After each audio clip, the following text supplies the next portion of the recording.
টাঙ্গাইলের মধুপুরে অনলাইন প্রতারকদের সহায়তা ও হুন্ডির মাধ্যমে অর্থ পাচারের মাধ্যমে কোটি কোটি টাকার সম্পদ অর্জন করেছেন এক তরুণ। হতদরিদ্র পরিবারের সন্তান থেকে রাতারাতি বনে গেছেন সম্পদশালী। এমন অভিযোগের দায়ে জেল খাটলেও জামিনে এসে আবারও করছেন একই কাজ। টাঙ্গাইলের মধুপুরের পাহাড়ি এলাকার পিরোজপুর গ্রামের নির্মাণাধীন এই বাড়ির মালিক মাসুম রেজা। আপনার আব্বা কি করেন?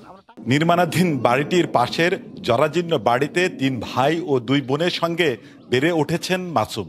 তার বাবা ইউসুফ একসময় বন বিভাগের মসজিদের ইমামতি ও পরে বন বিভাগের জমিতে আনারস চাষ করে সংসার চালাতেন। অভিযোগ রয়েছে অনলাইন প্রতারকদের সাথে হাত মেলানোর পাশাপাশি হুন্ডির মাধ্যমে বিপুল সম্পদের মালিক হয়েছেন মাসুম। তবে তার ভাই জানান, ফল চাষ করেই আয় করেছেন তারা। আমার বড় ভাই তো করে মূলত আব্বার ব্যবসা, এগুলো তো কাঁচামালের বিজনেস, কখনো লাভ হয় কখনো লস হয়। দেখা যায় আপনার এই সিজনে 7 লাখ টাকা লাভ হলো, আরেক সিজনে আপনার 10 লাখ টাকা লস হলো। যদিও স্থানীয়দের দাবি, জেল খাটলেও থেমে নেই মাসুমের অবৈধ কার্যক্রম। কিভাবে ব্যবসা করে আমরা জানি না, তো এগুলা পোলাপানে কিছু কিছু ব্যবসা করে মনে করেন যে বাড়িঘর করছে। সার, বিষ, কামলা খরচ, তাতে 1 বছরে 1 লক্ষ টাকার উপরে লাভ করা সম্ভব না। ওদের বাজার আলাদা না, ওদের অন্য ব্যবসা আছে, 2 নম্বরের ব্যবসা আছে। 250টিরও বেশি ডিজাইন অপশন নিয়ে ওয়ালটন স্মার্ট ফ্রিজ, বোঝে আপনার প্রয়োজন।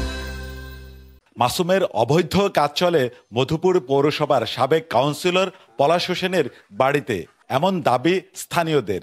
তবে এ বিষয়ে জানতে চাইলে নিজের সম্পৃক্ততা অস্বীকার করেন তিনি। মাসুমের এক লোক আছে আমেরিকায়, সে ওইখান থেকে ক্যাশেট দেয়, ওই ক্যাশেটটা মাসুম এদেরকে দেয়। আপনার ওষুধ 10 জন আছে, আপনার কাছে দিলা টাকা, আমার অবশ্য 20 জন আছে, আমার কাছে দিচ্ছে, আমি ওদেরকে দিয়ে দিচ্ছি যে তোমরা এটার ভিতরে টাকা দিও। কৃষি কাজ থেকে অর্জিত অর্থেই বাড়ি গাড়ি করার দাবি করলেও মাসুম দেখাতে পারেনি এসবের বৈধতা। পরে স্বীকার করেন হুন্ডির মাধ্যমে আয় করেছেন এ অর্থ। অ্যাপের মাধ্যমে মানে হচ্ছে ওরা একটা পেমেন্ট মেথডে ওরা পেমেন্ট আনতো, স্ক্যামাররা আনার পরে হচ্ছে আপনার আমার যে ক্লায়েন্ট, মানে আমি যার কাছে সেল করতাম তার অ্যাকাউন্টে সেল করে ডিরেক্ট পাঠিয়ে দিত। ওইখান থেকে দেখা যাচ্ছে যে আমার মোটামুটি 1-2 টাকা 3 টাকা মাঝে মাঝে এরকম লাভ থাকতো আর কি।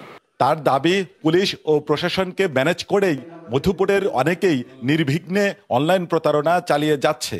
লাইসেন্স বাই অ্যান্ড সেল, এটা ঠিক আছে, এটা লিগালি আমার করাটা উচিত হয় নাই, এটা আমার করার রাইটসও নাই, এটা আমি মানতেছি। কিন্তু একটা পরিবেশে যেখানে সবই মানে সব চলতেছে, এইটাই চলতেছে, সবাই করতেছে, সেখানে আমি একজন পড়ে গেছি এই আর কি। Sohel Talukdar, DBC news, Tangail.